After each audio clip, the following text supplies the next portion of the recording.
Yang paling mengganggu itu anger sih. Pokoknya kayak orang tuh PMS tiap hari lah ya. Nyuruh anak mandi, dia nggak mau mandi. Udah nyuruh 2 kali, nyuruh 3 kali. Aku ngerasa tuh kayak nggak maksimal untuk bersosialisasi karena aku sangat introvert. Jadi tuh Terima keadaan itu tidak menyelesaikan. Karena sebenarnya tubuh kamu ada bebannya di sini. Nah, lama-lama dia akan kumulatif. Ketika kumulatif, rezekinya tuh nggak datang aja gitu. oke.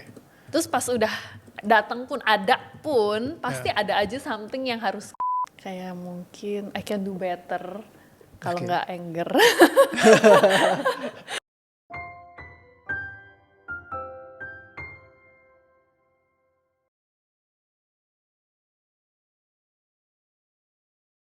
Halo semuanya, welcome back lagi di Into the Light. Halo, hari ini kita kedatangan satu tamu yang spesial, yaitu adalah Hisafu Niken. Halo. Apa kabar, Bu? Baik. Sehat-sehat selalu kah? Sehat-sehat. Harus sehat. Oke, so thank you udah mampir ke sini. Jadi basically kita akan banyak bahas terkait dengan biasanya hal-hal yang berkaitan dengan emosi kalau di Into the Light. Jadi konsepnya adalah gimana beresin supaya dari gelap menuju terang. Oke. Oke, jadi mungkin aku akan bantu buat nelusurin satu tema besar yang kamu pengen explore di hari ini. Jadi nanti ya aku akan lebih banyak bertanya buat kayak nelusurin kenapa sih kok ini terjadi dan gimana cara rilisnya gitu. Aku akan ajarin juga. So, udah ada yang kepikiran belum? Satu hal tema apa yang mungkin hari ini? Yang paling mengganggu itu anger sih. Anger? Yes. Kayak gimana tuh? Kalau Kayak di-describe apa dikit. ya? Pokoknya kayak gampang sulut lah ya. Pokoknya kayak orang tuh PMS tiap hari lah ya. Kayak senggol bacok gitu. Oke, paling pusing. Ada apa yang mau diajakan? Kayaknya nggak ada masalah. Tapi PMS tiap hari mah. Tiap PMS tiap hari. Oke. Berarti Jadi semudah kayak gini deh anggapannya, kayak nyuruh anak mandi, dia nggak mau mandi. Udah nyuruh 2 kali, nyuruh 3 kali, dan gue bisa marah. oke. Gitu. 3 kali. Ada countingnya gitu. Jadi kalau 3 kali atau Enggak sih sebenarnya. Kadang kalau udah melom-melom sekali aja gue marah gitu. soalnya kemarin ada salah satu klien yang gitu. Pokoknya gue nggak bisa nih diginin 3 kali kata dia. Oh, oke. Jadi dia ada angkanya khusus. Ini enggak sih. Terus aku tanyain 3 kali kan, emang kenapa kamu begini? Terus nanya lagi, langsung udah 3 kali nih. Dia jadi emosi sama aku. Oke. So ketika kamu telusurin, ketika hal-hal kecil yang bahkan nggak sesuai yang diinginkan, lalu ada kejadian kayak gitu, muncul bete, bad mood, perasaan kamu apa aja sih? Kesel. Kesel, terus apa lagi? Gimana ya, aku tuh orangnya kayak planning banget kan. Jadi kayak misalnya nih, kayak abis nih selesai nih ya mandi, abis itu kamu makan ya, abis makan udah kamu bisa main, mama bisa ngerjain ini itu gitu. Oke. Dan sedangkan kalau misalnya kamu mandinya aja lama, nah kerjaan ini itunya akan merembet kan, makin lama gitu. Dan sedangkan selesainya itu sebenarnya gue masih bisa me time gitu, anggapannya gitu ya. Oh. Nah tapi karena itu semuanya merembet, gue jadi gak bisa me time gitu. Oke. Nah Dan kayak gitu. udah berapa lama kamu nggak me time gitu atau selama ini gimana menurut kamu? Agak kurang gitu me time-nya? Ya kurang sih. Sebenarnya kalau misalnya mau dipikir dari yang lahiran sampai sekarang sih, sekarang mungkin lebih ada waktunya lah ya. Cuman kan tetap ya pekerjaan pasti akan ada gitu. Maksudnya pekerjaan rumah kan tetap ada. Mesti ngurusin anak juga gitu. Tapi jadi tetap aja kayak mungkin karena dulunya tuh nggak ada me time-nya anggapannya gitu. Jadi sekarang tuh kayak sekarang udah bisa nih gue me time gitu. Kalau misalnya kalian tuh ngikutin semua plan gue gitu. Diktator lama-lama. Oke, berarti aku mau telusurin dulu. Berarti sebelum ada semua ini, mungkin spesifiknya soal ketika udah punya anak berarti? Sebenarnya dulu pun Atau kalau sebelum misalnya nggak sesuai dengan plan, bete juga sih. Soal me time-nya sendiri? Kalau me time-nya ya dulu mah ada dong. Kan cuma sendiri. Oke, berarti zaman dulu me time-nya ada. Ada. Terus tadi yang sebelnya kalau nggak sesuai plan ya? Iya. Ini tipikal kayak structure-nya post power syndrome. Karena dulunya kan kayak it's very powerful. Berarti kayak gue bisa me time suka-suka gue atur semua sendiri. And suddenly punya family segala macam. Terus kayak gue kehilangan kebebasan gue.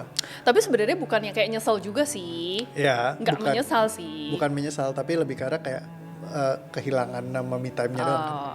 Lebih kayak gitu. Karena ya pasti kita nggak ada yang nyesel lah, maksudnya kalau ya ada anak kan juga mungkin ada happiness-nya sendiri atau semacamnya. Tapi lebih ke arah karena kita kehilangan waktu dulu kita bisa bebas banget gitu. Apalagi kalau misalkan nggak sesuai dengan yang udah kita planningin. Nah itu tambah lagi konslet kan. Nah jadi ada 2 titik di situ, yang satu adalah me time, satu lagi juga yang nggak sesuai plan ini yang harus kita explore. Soal kesia-siaan bukan buat kamu. Kayak misalnya tadi. Oh, maksudnya udah ngeplan terus nggak sesuai itu terus sia-sia kamu gue harus- ngeplanin ya, gitu. jadi harus kerjain lagi atau bukan? Hanya lebih ke arah. Anggapannya gini deh paling gampang, kayak misalnya mau jalan-jalan. Heeh. Misalnya gue mau start nih jam 10, gue mau ke jalan A dulu nih. Iya. Nah nanti selesai dari situ gue bisa ke tempat B buat makan. Kalau misal dari awal aja kayak misalnya udah janjinya jam 10 tapi jadinya jam 12. Terus akhirnya gue mesti nge-cut yang pertama. Terus belum tentu bisa yang ke tempat yang kedua gitu. Terus jadi kayak bete gitu. Padahal kan gue udah mikirin segininya gitu. Jadi kayak harus sempurna atau karena usaha mikirinnya yang capek? Bukan usaha mikirinnya sih sebenarnya. Jadi lebih ke pengen itu kejadian karena gue udah mikirin gitu. Dan biasanya nih di sela-sela itu pasti kan gue masukin kayak kerjaan gitu kan. Jadi anggapannya kayak misalnya gue ke toko yang ini tapi gue sebenarnya pengen bikin kerjaan anggapannya OTD di sana gitu ya. Tapi kan nggak bisa, gue jadi nggak jadi OTD dong. Gue jadi nggak kerjain pekerjaan gue gitu. Oke, berarti kerjaan ini salah satu value yang penting karena dari tadi kamu ada sebut kerjaan banyak yang dikerjain, kerjaan berantakan. Iya Ya, penting kalau sih. emang kamu nggak bisa ngerjain kerjaan kamu sesuai atau nggak sebagus itu, emang kenapa? Ntar kejar deadline dong. Kejar deadline? Kalau emang dikejar deadline kenapa? Jadi misalnya kayak misal hari ini gue gak ngerjain yang ini, besok kan berarti gue mesti ngerjain misalnya agak 2 gitu kan. Jadi belum tentu pas saat itu gue ke tempat itu lagi gitu. Dan sedangkan kalau misalnya itu gue kerjain pada saat itu, mungkin yang besoknya itu gue udah gak ada kerjaan gitu. Oke, bisa me time. Iya deh, ujung-ujungnya me time. Oke, so mungkin ini salah satu pemicunya, aku nggak tahu juga. Coba kita telusurin dulu aja, kita rilis dulu ya.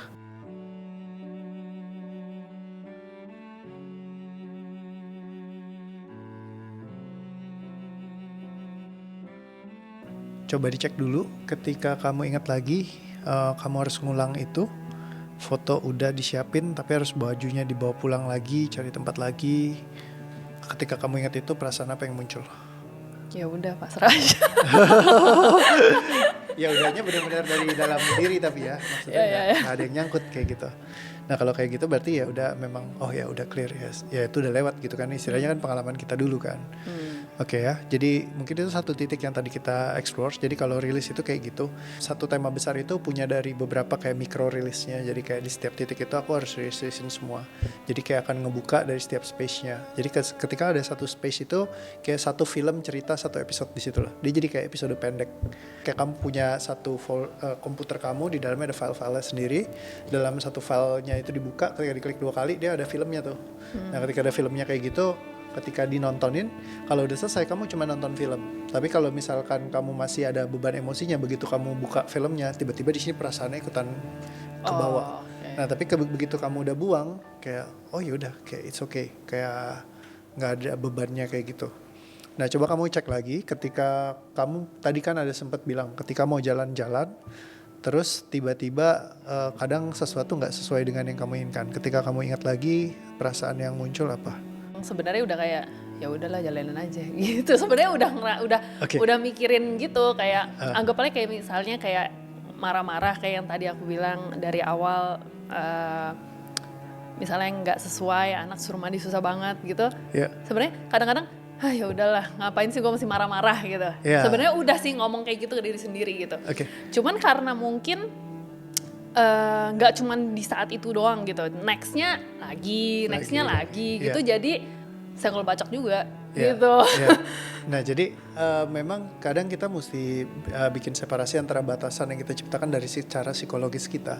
Misalnya jadi kayak tadi kan gue ya harusnya nggak apa-apa lah, udahlah ngapain gue marah-marah juga. Itu kita mencoba memberi pengertian kepada emosi kita dan melogikakan sebuah permasalahan di dalam tubuh kita.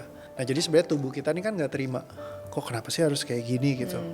Harusnya kan ya dia dengerin gue lah gitu, harusnya. Tapi kita nutupin, ya nggak apa-apa lah, it's okay. Nah ini kalau di cognitive numbing disebutnya freezing, karena kita kayak menerima keadaan, acceptance, kita diem. ya udahlah gue terima keadaan. Nah, terima keadaan itu tidak menyelesaikan. Karena sebenarnya tubuh kamu ada bebannya di sini. Tapi bebannya kamu beresin dengan ya udahlah. Jadi menerima keadaan. Nah, lama-lama dia akan kumulatif. Ketika kumulatif yang tadi jadi bom. Jadi gampang meledak, kesenggol. Terus jadi akhirnya ya kenanya semuanya dibacok gitu. Nah, jadi kalau kamu beresin baru dia akan clear. Kalau clear di sini benar-benar nggak ada yang kesenggol sama sekali. Nah, di sini agak tricky partnya. Kalau kita udah biasa jalanin kehidupan kita dengan ya sudahlah. Kadang-kadang kita sampai sulit untuk menyadari ini mana emosiku, mana yang udah aku tutup kubur, mana yang memang di situ aku congkel kayak gitu. Nah, ini mesti dicek karena kita harus telusurin ke dalam. Kita harus pecahin dari strukturnya dia. Karena aku suka planning gini ya. Ya. Jadi itu yang kepikiran justru malah kalau misalnya pagi anak mau sekolah. Terus dari awal gue udah plan, nih lo harus selesai jam segini nih, kalau enggak nanti bakal terlambat. Oke. Nah, karena dia yang lama atau apa gitu jadi nggak sesuai, jadi terlambat, itu jadi sebenarnya agak kayak kesel sih gitu. Oke. Emang kenapa kalau terlambat kamu kesal? Ya nanti dia jadi nggak disiplin gitu. Lebih ke dia aja sih kayaknya ya. Kalau nggak disiplin kenapa? Kalau nggak disiplin kenapa? Anak kamu nggak boleh jadi kayak siapa orang yang nggak disiplin. Nggak muncul bapaknya kan? Oh ya bener ya ampun gak kepikiran gue, bapaknya nih. Kayak emang sumber Gue masalah mikir yang lain-lain. Oh iya bener nih bapaknya nih. Ya menurut kamu nggak disiplin? Mungkin iya. Ya nggak tahu sih. Soalnya aku mesti ini kan, coba lempar, maaf ya lempar.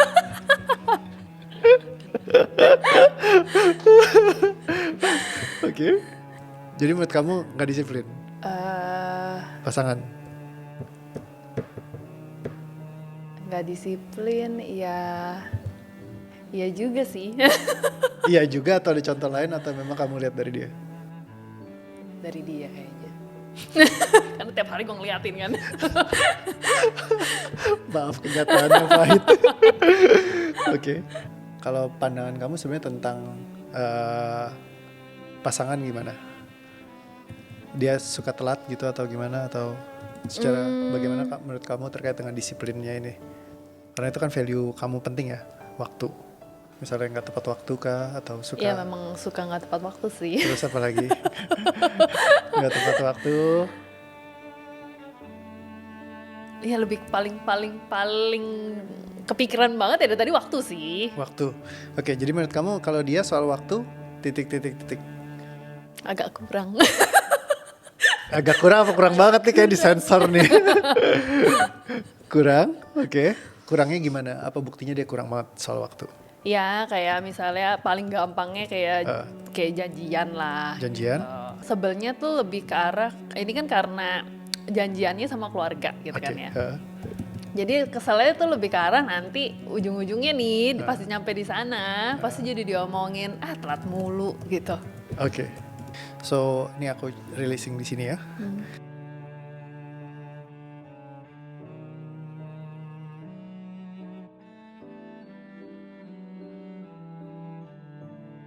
Kalau tadi kan sebel kan, janjian sama keluarga, terus kesel nih kok jadi diomongin terus nih nanti kalau telat terus. Kalau kamu ingat lagi ada bebannya nggak, atau keselnya udah nggak ada, sebelnya udah nggak ada, atau masih ada? Enggak sih, ya udah. Kosong? Udah biasa aja? Oke, so coba ditelusurin lagi. Kalau misalkan anak kamu cetak biru dari bokapnya, dan ada 2 orang di dalam keluarga yang akan membuat kamu jadi sulit tepat waktu. Apa yang masih kamu rasain? Kalau sampai lelet ya masih kesel juga sih sebenarnya, cuman lebih yang apa ya? Sebenarnya sih nggak sampai yang kesel juga sih. Oke, coba ditelusurin pelan-pelan. Karena gini, kalau pas ngerilis kayak bentuknya batu besar itu gampang dirilis karena dia gede banget. Saat kita udah buang yang gede, terus mulai jadi beling kecil, yang kayak dia mungkin kelihatan di bawah karpet gitu. Kecil banget, tipis gitu. Kalau keinjak bisa berdarah. Tapi kalau ngeliat itu agak lebih perlu kayak teliti pelan-pelan kan. Masih ada belingnya gak sih gitu.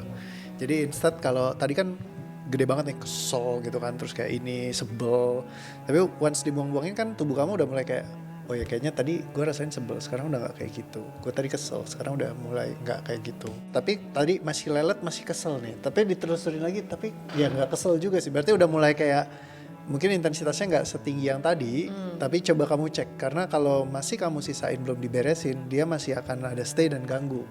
Jadi coba ditelusurin lagi. Ketika mereka masih lelet, let's say 10, 20 tahun, 30 tahun, 40 tahun lagi, kamu udah jadi nenek-nenek, dia masih tetap ngeselin kayak gitu. Amsyong. Oke, yang kamu rasain apa?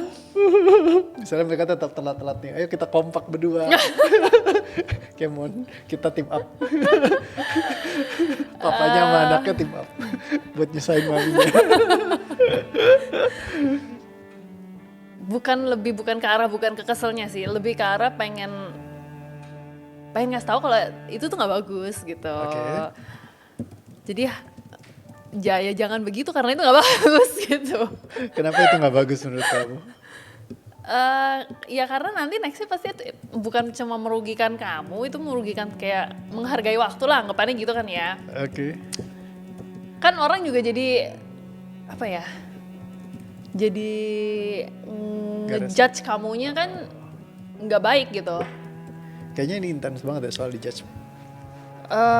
Pandangan orang terhadap kamu kayaknya harusnya baik, bagus gitu. Karena ini beberapa kali keluar. Emang kalau dijudge orang kenapa? It's okay, take your time. Kamu mirip karakteristiknya kayak aku yang philosopher. Jadi kalau duduk mesti diam ngerenung dulu. Kapan ya gue kayak gini? Iya benar Emang soalnya. begitu. Karena kalau Andrew juga ngerjain gue gitu, gue bisa mikirnya lama banget. Tapi emang gitu, orang karakteristiknya beda-beda. Oh, Nah, oke. coba kamu cek dulu. Ketika kamu ingat lagi, kapan? The Thinkers. Ketika aku mempersepsikan orang kayak ngejudge aku. Ada sih di saat event lah pastinya. Mungkin pas di situ kayak aku ngerasa tuh kayak nggak maksimal untuk bersosialisasi karena aku sangat introvert. Jadi tuh kayak sulit banget gitu. Cuman waktu itu memang kadar introvertnya itu memang lebih tinggi dibanding sekarang sih gitu. Oke, Jadi oke. mungkin dulu jadi setiap kali di event yang aku nggak interaksi banyak sama orang, nggak ngomong gitu kayak ngerasa miss moment aja gitu. Miss moment. Ya mungkin momen itu nggak akan ada lagi kan, mungkin gue nggak ketemu lagi sama orang itu, yang harusnya gue bisa berinteraksi atau nambah sosial gitu. Oke.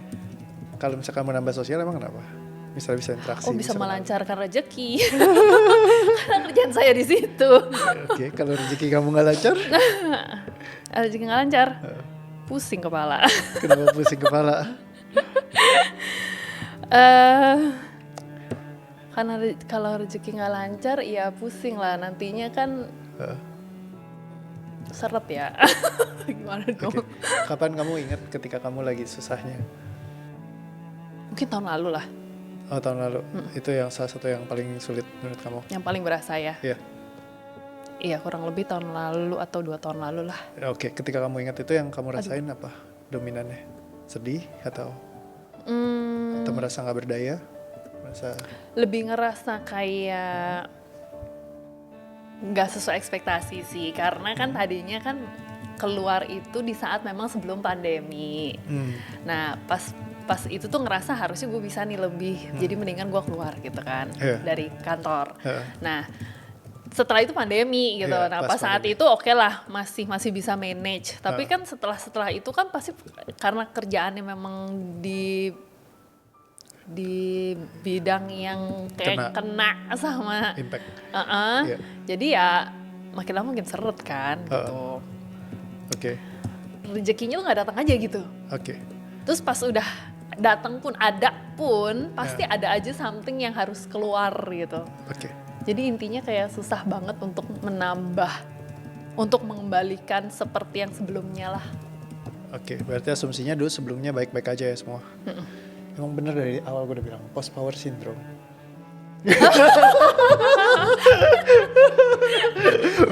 Oke.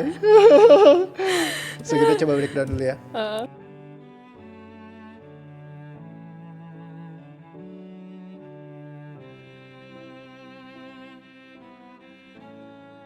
Coba dicek lagi. Ketika tadi kan takut kalau nggak menghargai waktu nanti orang jadi ngejudge nggak baik. Tadi takut dijudge sama orang lain. Kalau sekarang gimana? Enggak sih. Dan kalau 5-10 tahun lagi papanya masih team up sama anaknya bikin kamu telat dan lelet. Pecutin. Dijambak. Jambak bapaknya. Apa yang dirasain? Tapi ya udah aja sih kalau misalnya sekarang ya dibikin. Tapi nggak tahu nih nantinya balik lagi nggak nih. Aduh. Nggak tahu karena aktif case kan. Kita masih harus telusuri nanti, observasi dulu gitu.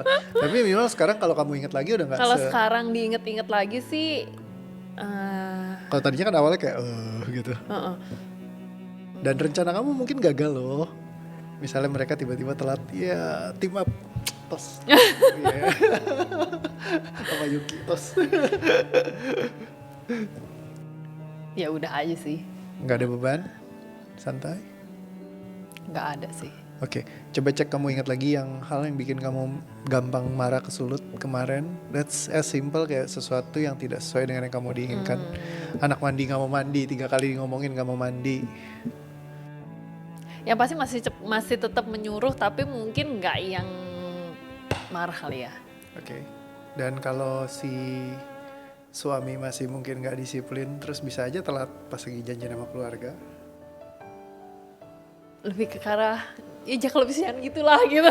Oke. Oh, berarti masih ada intensitas tertentu. Kalau emang dia begitu terus kenapa? Kalau memang begitu ya udahlah, terima kasih. Ya, jangan terima dulu. Misal besok dia begitu lagi, tetap keluarga kamu akan kayak, aduh ini kenapa sih gue harus punya menantu kayak begini gitu. Ya nggak begitu juga sih sebenarnya. Kita bikin trik aja. Bikin trik. Oh kayak aku sama istriku. Kayak aku sama istriku. Kalau jam 6 janjiannya jam 5. 4 gitu. Oh jam 4 ya? Jam 4 siap gitu. Dan nanti lelet sampai jam 5 jalan gak jadi telat kan gitu. Emang harus strategi. Aduh. Kayaknya abis ini editornya harus udah. Abis itu ketahuan dong sekarang. Pasangannya harus datang ke sini. Gantian ya. Iya, oke. Kalau dia tetap begitu, Ya kalau dia tetap begitu, and then apa yang kamu masih rasain? jalanin aja. Ada bebannya gak? Ada bebannya. Lebih ke arah dari logika atau lebih dari perasaan? Lebih logika sih. Kalau logika itu kayak ya gue perlu lakukan, ya bantuin mereka lah supaya bisa mereka sadar. Cuma kalau misalkan yang lebih perasaan tuh yang kayak gue jadi kesel banget sih, sebel. Nah lebih ke arah lebih ke arah psychology atau physiology, karena ini 2 ranah yang berbeda. Psychology itu kalau pikiran kamu yang istilahnya melogikakan keadaannya, tapi kalau physiology itu kayak tubuh kamu sebenarnya nggak setuju gitu, dan kamu sebenarnya marah nih. Tapi kalau misalkan emang udah nggak marah lagi, udah selesai kayak tadi, nggak merasa terbebani lagi, ya udah sisa logiknya aja, kayak gimana aku bisa lakukan ini untuk lebih baik supaya bisa on time atau apa semacamnya. Jadi bukan ke fokus terhadap perasaannya, emosinya, tapi lebih ke arah fokus terhadap langkah apa yang aku harus ambil, strategi apa yang baik buat diterapkan di sini. Kayak lebih bisa berpikir jernih, kayak gitu. Bukan dari beban emosi yang nyangkut di dalam sistem. Lebih ke logiknya sih emang. Kalau sekarang mikirin dia nih masih telat lah apa gitu, ya udah jalanin aja gitu. Cuman ya itu masih berpikir ya kalau bisa jangan begitulah gitu. Oke, ya. Nah satu biasa juga kalau aku ngeliat facilitating ya, jadi kalau misalkan lagi ngomong kayak gini, apa yang ngebedain misalnya antara pikiran sama perasaan adalah kalau dia masih begitu terus kayak ya udahlah nggak apa-apa gitu. Ya kalau kayak gitu gue mesti cek ulang. Tapi kalau tadi pas ditanyain gimana, ya udahlah gitu. Ya udah berarti kan udah lebih gimana, udah santai lah gitu ya. Jadi kayak nggak.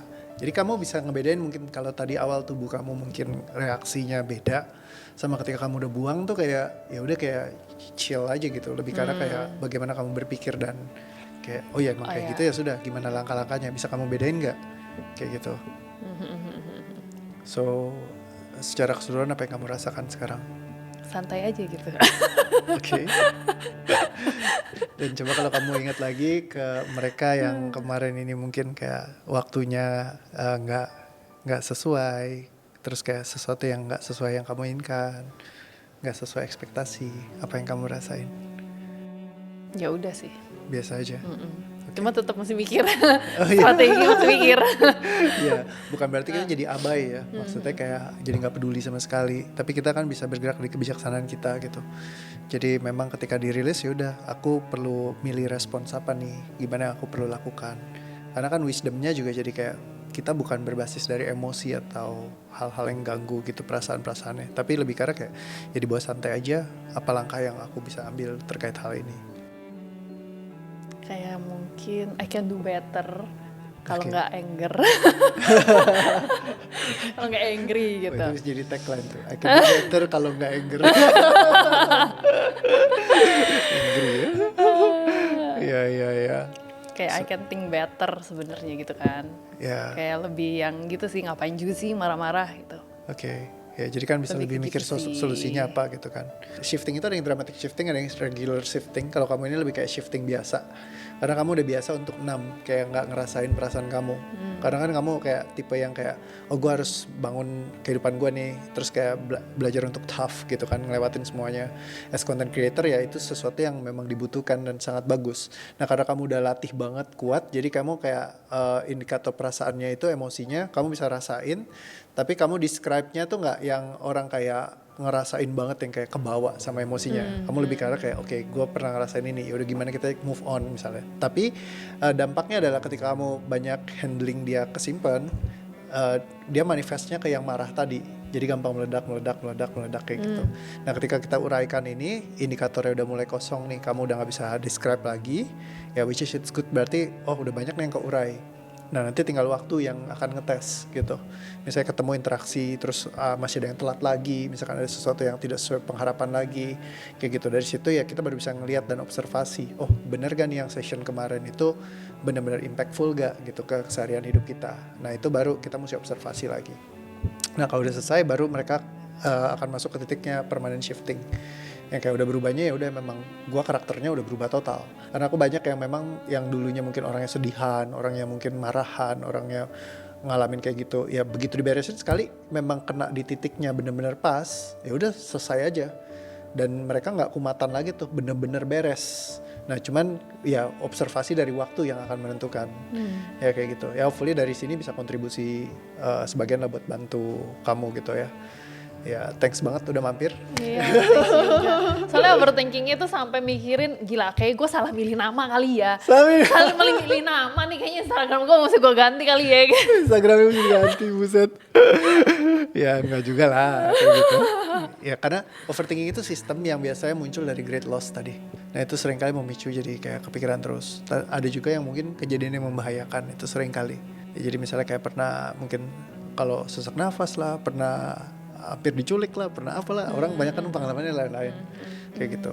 Nah itu mesti kita memang break satu-satu. Itu termasuk ini kali ya, apa? Kayak fobia gitu gak sih? Kalau kayak gitu tuh. Bisa jadi fobia. Soalnya karena aku pernah ngomong sama si Billy ya, nggak tahu entah kenapa bisa kebangun malam-malam, terus bisa kepikirannya tuh gini, gue takut tidur mati.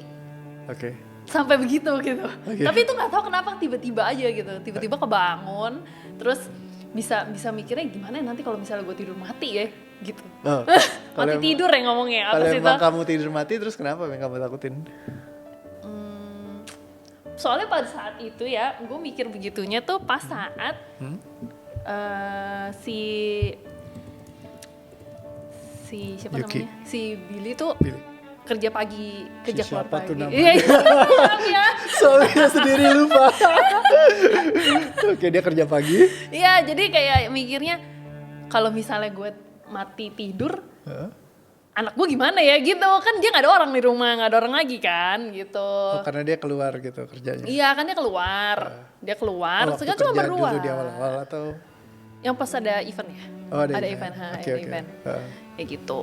Kayak nggak tahu kenapa tiba-tiba kebangun malam gitu, terus mikir begitu. terus udah gak bisa tidur deh besok pagi. Gue WA si Billy besok kalau misalnya sebelum pergi bangunin. Oke. Biasanya itu kepicu dari yang tadi overthinking itu karena kejadian yang membahayakan. Ada gak misalkan kamu kehilangan orang yang kamu sayang atau apa yang tiba-tiba mungkin atau sesuatu yang mengagetkan? Kalau kayak temenku yang papanya pernah kena sakit tiba-tiba gitu, jadi kayak sesuatu yang nggak terduga, terus habis itu jadi memicu overthinkingnya mereka kayak gitu. Karena kehilangan orang yang dicintai juga bisa jadi, misalnya sayang sama nenek, terus neneknya meninggal, itu bisa micu juga. Nah, kamu ada gak pengalaman yang kayak gitu? Atau kamu sendiri yang pernah ngerasa terancam? Atau just mimpi itu aja yang ganggu kamu? Sebenarnya itu bukan mimpi loh. Oh, lebih kepikiran tiba-tiba? Iya, tiba-tiba kebangun. Terus gue mikir aja begitu. Oke. Ya kan gak ada orang ya, bahaya iya, pasti dia crying iya. Ya overthinkingnya di situ sih. Pernah pasti ngalamin gak bahaya kayak gitu? Aku nggak tahu ya, ini tuh sebenarnya bener atau enggak. Oke.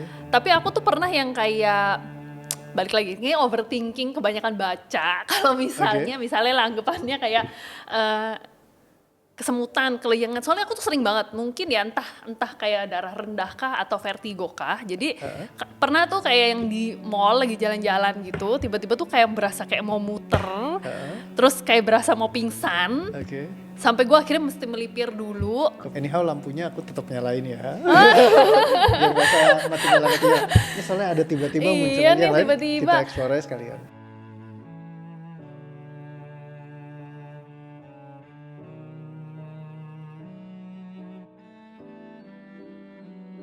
Coba dicek lagi apa yang kamu rasain ketika kamu ingat itu. Bisa aja anak kamu sendirian ditinggalin di situ. Bisa aja dia nangis, bisa aja nggak ada orang. Apa yang kamu rasain?